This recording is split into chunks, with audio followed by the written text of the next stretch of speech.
Hi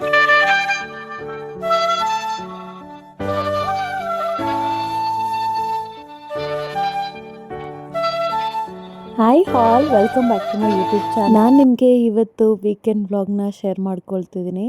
so ಕೆಲವೊಂದಷ್ಟು ಮೀಶೋ ಪ್ರಾಡಕ್ಟ್ಸ್ನ unbox ಮಾಡೋದಿತ್ತು. ಸೊ ಎಲ್ಲನೂ ಕೂಡ ಏನೆಲ್ಲ ಆರ್ಡರ್ ಮಾಡಿದ್ದೆ ಅಂತ ನಾನು ಈ ವಿಡಿಯೋನಲ್ಲಿ ಹಾಗೆ ಈ ಸ್ಟೋರೇಜ್ ರ್ಯಾಕ್ಸ್ ಥರ ಏನಿದೆ ಅದು ವೈಟ್ ಕಲರ್ದು ತೋರಿಸ್ದೆ ಅಲ್ಲ ನಿಮಗೆ, ಅದನ್ನು ನಾನು ವಾಶ್ರೂಮಲ್ಲಿ ಈ ಸೋಪ್ ಇರಲಿ ಮತ್ತು ಬ್ರಷಸ್ ಇರಲಿ ಅದೆಲ್ಲ ಏನು ಇಟ್ಕೊಳ್ಳೋದಕ್ಕೋಸ್ಕರ ಅದನ್ನು ಕೂಡ ಆರ್ಡರ್ ಮಾಡಿದ್ದೆ.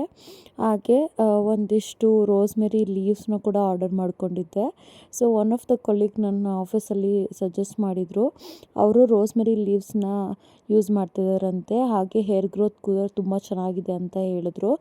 ಸೊ ಅದಕ್ಕೋಸ್ಕರ ನಾನು ಮತ್ತು ನನ್ನ ಫ್ರೆಂಡ್ ಇಬ್ಬರೂ ಆರ್ಡರ್ ಮಾಡ್ಕೊಂಡಿದ್ವಿ. ಹಾಗೆ ಜಸ್ಟು ಒಂದು 98 ರುಪೀಸಲ್ಲಿ ಏನೋ ಸಿಕ್ತು. ಅದು ಅವತ್ತೇನೋ ಆಫರ್ ಇತ್ತು. ಸೊ ಹಾಗೆ ಒನ್ ಡೇನಲ್ಲೇ ಕೂಡ ಡೆಲಿವರ್ ಆಗಿಬಿಡ್ತು. ಹಾಗೆ ಈ ಪುಟಾಣಿ ಜಾರ್ಗಳನ್ನ ಕೂಡ ತರಿಸ್ಕೊಂಡಿದ್ದೆ. ಹಾಗೆ ಇದರಲ್ಲಿ ಸಾಂಬಾರು ಪೌಡರು ಇಲ್ಲ ಧನಿಯಾ ಪೌಡರ್ ಹಾಗೆ ಹುಣಸೆ ಹಣ್ಣು ಉಪ್ಪು ಆ ಥರದನ್ನ ಸ್ಟೋರ್ ಮಾಡಿ ಇಟ್ಕೊಳ್ಳೋದಕ್ಕೋಸ್ಕರ. ಹಾಗೆ ಒಂದು ಕಡೆಯಿಂದ ಎಲ್ಲ ಬಟ್ಟೆನೆಲ್ಲ ಪ್ಯಾಕ್ ಮಾಡ್ಕೊಳ್ತಿದ್ದೆ.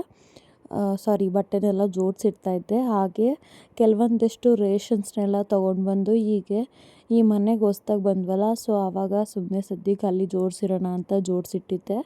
ಹಾಗೆ ಟೈಮ್ ಇರಲಿಲ್ಲ, ಸೊ ತೆಗ್ದಿಡೋಣ ಅಂತ ಹೇಳಿ ಇವತ್ತು ತೆಗೆದು ಬೆಡ್ದು ಡ್ರಾ ಇದೆಯಲ್ವಾ, ಸೊ ಅದು ಹೇಗಿದ್ರು ಸ್ವಲ್ಪ ಖಾಲಿನೇ ಇತ್ತು. ಸೊ ಅದಕ್ಕೆ ಎಲ್ಲನೂ ಈ ರೀತಿ ಎಲ್ಲನೂ ಜೋಡಿಸಿ ಹೀಗೆ ಕ್ಲೋಸ್ ಮಾಡಿ ಇಟ್ಬಿಟ್ರೆ ಅಲ್ಲೇ ಇರುತ್ತೆ, ಯಾವಾಗ ಬೇಕೋ ಯೂಸ್ ಮಾಡ್ಕೋಬೋದು ಅಂತ ಹೇಳಿ. ಹಾಗೆ ಮೀಶೋನಿಂದ ಪಾರ್ಸಲ್ಸ್ ಬರ್ತಾನೆ ಇತ್ತು. ಕೆಲವೊಂದಿಷ್ಟು ಪ್ರಾಡಕ್ಟ್ಸ್ನ ನಾನು ಆರ್ಡರ್ ಮಾಡಿದ್ದೆ. ಅದು ಒನ್ ಡೇ ಒಟ್ಟಿಗೆ ಒಂದು ದಿವಸ 3 ಪ್ರಾಡಕ್ಟ್ಸ್ ಬಂತು. ಹಾಗೆ ಕೆಲವೊಂದಿಷ್ಟು ಪ್ರಾಡಕ್ಟ್ಸ್ ಬೇರೆ ಬೇರೆ ದಿನ ಡೆಲಿವರ್ ಮಾಡಿದರು.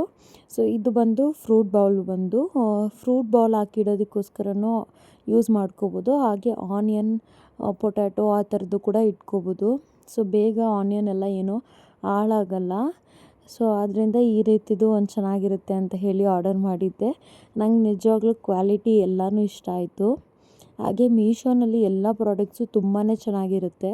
ನಾನು ತುಂಬ ದಿನಗಳಿಂದ ಆಲ್ಮೋಸ್ಟ್ ಒಂದು 4 ಇಯರ್ಸಿಂದನೂ ಮೀಶೋನಲ್ಲಿ ಆರ್ಡರ್ ಮಾಡ್ತಾನೇ ಇದ್ದೀನಿ.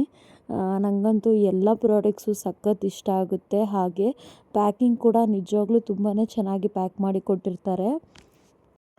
ಹಾಗೆ ಸ್ವಲ್ಪ ಡೆಲಿವರಿ ಕೊಡೋದು ಲೇಟ್ ಆಗ್ಬೋದು, ಬಟ್ ಆದರೆ ರೀಫಂಡ್ ಎಲ್ಲ ಇಮಿಡಿಯೇಟಾಗಿ ಆಗಿಬಿಡುತ್ತೆ.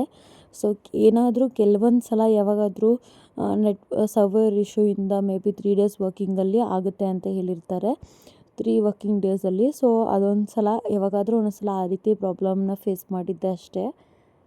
ಹಾಗೆ ಈ ರೀತಿ ಒಂದು ವಾಸ್ನ ಕೂಡ ಆರ್ಡರ್ ಮಾಡಿದ್ದೆ. ಇದನ್ನು ಏನಕ್ಕೋಸ್ಕರ ಆರ್ಡರ್ ಮಾಡಿದ್ದೆ ಅಂತ ಹೇಳಿದರೆ, ಈ ವಾಸ್ತು ಪ್ಲ್ಯಾಂಟ್ ಇರುತ್ತಲ್ಲ ಅದನ್ನು ಹಾಕೋದಕ್ಕೆ. ಅದು ತುಂಬ ದೊಡ್ಡದಾಗಿ ಬೆಳೆದಿತ್ತು. ಸೊ ಅದಕ್ಕೆ ಸ್ಪೇಸು ಸಾಕಾಗಲ್ಲ ಅಂತ ಹೇಳಿ ಒಂದು ಪ್ಲಾಸ್ಟಿಕ್ ಇದರಲ್ಲಿ ಹಾಕಿಟ್ಟಿದ್ದೆ. ಸೊ ಅಷ್ಟು ಚೆನ್ನಾಗಿ ಕಾಣಿಸಲ್ಲ ಅಂತ ಹೇಳಿ ಎಲ್ಲನೂ ಗ್ಲಾಸೇ ಇದೆ ಅಂತ ಇದನ್ನು ಕೂಡ ಆರ್ಡರ್ ಮಾಡಿದೆ. ಹಾಗೆ ಎಲ್ಲನೂ ಬಟ್ಟೆಗಳನ್ನ ಈ ರೀತಿ ನೀಟಾಗಿ ಹಾಗೆ ಒನ್ ಬೈ ಒನ್ ರೂಮ್ ಎಲ್ಲನೂ ಕ್ಲೀನ್ ಮಾಡಿ, ಬೆಡ್ ಎಲ್ಲನೂ ಕ್ಲೀನ್ ಮಾಡಿ ಈ ರೀತಿ ಬೆಡ್ ಸ್ಪ್ರೇ ಕೂಡ ಚೇಂಜ್ ಮಾಡಿಕೊಂಡೆ. ಹಾಗೆ ವಾರಕ್ಕೊಂದ್ಸಲ ಧೂಳೆಲ್ಲ ಏನಾದರೂ ಇದ್ದರೆ ಅದನ್ನೆಲ್ಲ ಕ್ಲೀನ್ ಮಾಡ್ಕೊಂಡು ಬಿಡ್ತೀನಿ. ಸೊ ನನಗೆ ಇಲ್ಲಿ ಕ್ಲೀನ್ ಮಾಡೋಕ್ಕೇನು ಅಷ್ಟೊಂದು ಕಷ್ಟ ಅನಿಸಲ್ಲ. ಹೆಂಗಿದ್ರು ನಾವಿರೋದು 1 BHK ಅಲ್ವಾ, ಅಷ್ಟೊಂದೇನು ಕಷ್ಟ ಇಲ್ಲ. ಸೊ ಹಾಗೆ ಅಡುಗೆ ಮನೆ ಎಲ್ಲನೂ ಕ್ಲೀನ್ ಮಾಡಿ ಈ ರೀತಿ ಲೈಟ್ಸ್ ಎಲ್ಲನೂ ಹಾಕಿ ಇಟ್ಟಿದ್ದೆ. ಸೊ ನಾವು ದಿವಾಲಿಗೆ ಝೆಪ್ಟೋನಲ್ಲಿ ಏನೋ ಆರ್ಡರ್ ಮಾಡೋ ಟೈಮಲ್ಲಿ ದಿವಾಲಿ ಹಬ್ಬದ ಟೈಮಲ್ಲಿ ಆಫರ್ ಇತ್ತು. ಸೊ ಅರೌಂಡ್ 70 ರುಪೀಸ್ಗೇನೋ ಈ ಸೀರಿಯಲ್ ಲೈಟ್ ಸಿಕ್ತು. ಸೊ ಅದಕ್ಕೆ ನಮ್ಮ ಹಸ್ಬೆಂಡ್ ಆರ್ಡರ್ ಮಾಡಿದರು. ಹಾಗೆ ಸಂಜೆ ದೀಪ ಕೂಡ ಹಚ್ಚಿದೆ. ಹಾಗೆ ಕಾರ್ತಿಕ್ ಸೋಮವಾರ ಆಗಿರೋದ್ರಿಂದ ಬಾಗಿಲು ಕೂಡ ದೀಪ ಹಚ್ಚಿಟ್ಟಿದ್ದೆ. ಹಾಗೆ ರೋಸ್ಮೆರಿ ವಾಟರ್ ಕೂಡ ಪ್ರಿಪೇರ್ ಮಾಡಿ ಎತ್ತಿಟ್ಕೊಂಡೆ ಒಂದು ಸ್ಪ್ರೇ ಬಾಟಲ್ ಹಾಕಿ. ನೆಕ್ಸ್ಟ್ ಈ ರೀತಿ ವಾಸ್ತು ಪ್ಲ್ಯಾಂಟ್ನ ಈ ರೀತಿ ಇದೆ. ಸೊ ಈ ವ್ಲಾಗ್ ಸ್ವಲ್ಪನಾದರೂ ಇಷ್ಟ ಆದರೆ ಪ್ಲೀಸ್ ಒಂದು ಲೈಕ್ ಮಾಡಿ.